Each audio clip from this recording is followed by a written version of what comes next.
नमस्कार दोस्तों, आशा करता हूं आप सब बहुत अच्छे होंगे। देखिए आज हम डिस्कस करेंगे 20-21-22 दिसंबर का द हिंदू न्यूज़पेपर और PIB that is press information bureau का इंपॉर्टेंट करंट अफेयर्स। तो लीजिए गाइस स्टार्ट करते हैं। सबसे पहले बात करेंगे हट्टी कम्युनिटी के बारे में। बिल्कुल हिमाचल प्रदेश के यहाँ पे ये लोग पाए जाते हैं। दूसरा देखिए migration of youth from north eastern states की अगर हम बात करें तो सरकार के पास लास्ट 3 साल की अगर बात करें तो कोई डाटा नहीं है। ठीक है, पीआईबी की न्यूज है, बिल्कुल आपको पता होना चाहिए।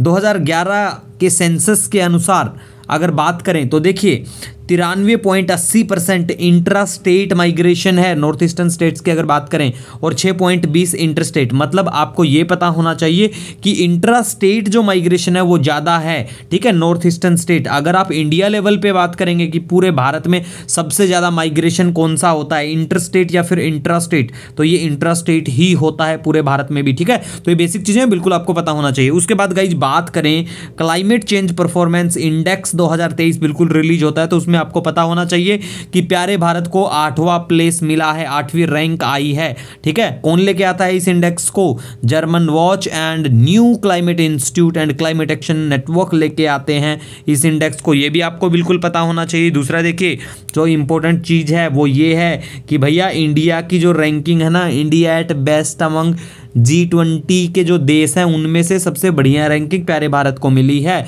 और India as the only G20 country in the top 10। ये बहुत अच्छी इंफॉर्मेशन है, पता होना चाहिए। और देखिए सबसे खास बात अभी तक पूछा नहीं गया है कि क्लाइमेट चेंज परफॉर्मेंस इंडेक्स तो सब बता देंगे कि भाई रिलीज कौन क्या करता है, इसके कंपोनेंट कौन कौन से। तो 4 कंपोनेंट हैं, बिल्कुल आपको पता होना चाहिए। पहला है ग्रीन हाउस गैस इमिशन, दूसरा है रिन्यूएबल एनर्जी, और थर्ड है एनर्जी यूज, और फोर्थ है क्लाइमेट पॉलिसी। याद रख लेना एज इट इज। ठीक है, पीआईबी में यो का यो मेंशन था। उसके बाद में गाइज हम बात करते हैं मॉडल कोऑपरेटिव विलेज प्रोग्राम के बारे में।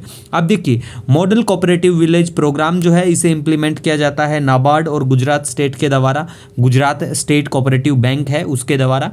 और देखिए मॉडल कोऑपरेटिव विलेज प्रोग्राम को लॉन्च किया जाता है 10 अप्रैल 2022 को। देखिए कोई आप वनडे स्टेट पीसीएस का एग्जाम देते हैं तो वो लोग डेट पूछ लेते हैं, स्पेशली अगर कोई स्कीम ऐसी होती है जिसने पूरे भारत में कुछ बहुत ही अच्छा किया है तो पता होना चाहिए, या सरकार के द्वारा बजट में कोई घोषणा की जाती है नई स्कीम की, बजट आने दो, इकोनॉमिक सर्वे आने दो, अच्छे से सब बात करेंगे, नो नीड टू वरी। ठीक है, तो ये बिल्कुल कहाँ पर क्या की जाती है, गाँव का या फिर शहर, बिल्कुल पता होना चाहिए, बेसिक चीज़ें हैं। और मॉडल कोऑपरेटिव विलेज प्रोग्राम का मेनली एम है क्रिएट करना आत्मनिर्भर गाँव थ्रू द विजन ऑफ सहकार से समृद्धि। ठीक है, उसके बाद में देखिए ग्रोस वैल्यू एडिशन की अगर हम बात करें, ठीक है, जीवीए जिसे कहा जाता है, फूड प्रोसेसिंग सेक्टर का इंक्रीज हुआ है। ठीक है, 2016-17 से, और अगर कंपैरिजन करें 20-21 से तो बिल्कुल इंक्रीज हुआ है। दूसरा देखिए इंडिया का जो स्मार्ट सिटी मिशन है उसको क्या मिलता है, wins the platinum icon in digital India award 2022 में। ठीक है, तो अब देखिए स्मार्ट सिटी मिशन किसके द्वारा लॉन्च किया जाता है,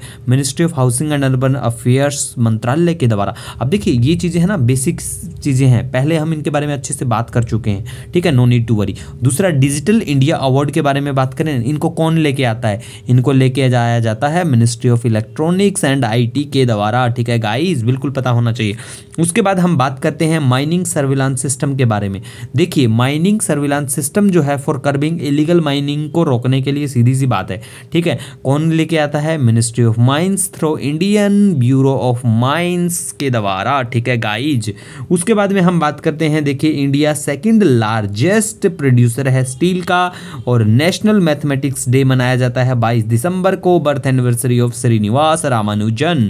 ठीक है गाइज, उसके बाद में बिंजिया ट्राइब है, ये देखिए ओडिशा झारखंड छत्तीसगढ़ के वहां पे पाई जाती हैं। ठीक है, अभी के लिए चर्चा में ट्राइब्स कम्युनिटी स्पेशली इसीलिए है क्योंकि इनको इंक्लूजन इनका किया गया है। ठीक है, तो रिसेंटली इसी वजह से ये लोग चर्चा में रहते हैं। फिर भी आपका कोई सजेशन कोई सुझाव है, नो डाउट आप मुझे कमेंट या मेल कर सकते हैं। मिलेंगे एक नए वीडियो लेक्चर के साथ, तब तक के लिए हैव ए ऑसम डे।